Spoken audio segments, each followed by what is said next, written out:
Troll করার একটা limit থাকে, মানে আর্জেন্টিনা ফ্যানরা লিমিটের বাইরে চলে যায়।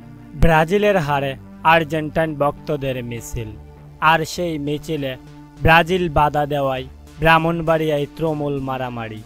বিস্তারিত জানুন পুরো ভিডিও জুড়ে। দর্শক, কোয়ার্টার ফাইনালের শেষ ম্যাচে রোববার সকালে একটি হাড্ডাহাড্ডি ম্যাচ দেখার কথা ছিল, তবে এদিন একরাশ হতাশা নিয়ে ম্যাচ হেরেছে ব্রাজিল।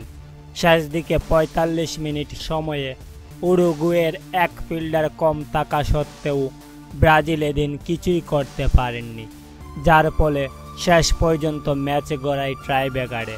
তবে এদিন ব্রাজিল ভক্তদের দাবি করা বিশ্বের ১ নম্বর গোলকিপারও এদিন দলকে বাঁচাতে পারেননি, আর তাই তো সবশেষ ৪-২ ব্যবধানে ম্যাচ হেরে যায় ব্রাজিল।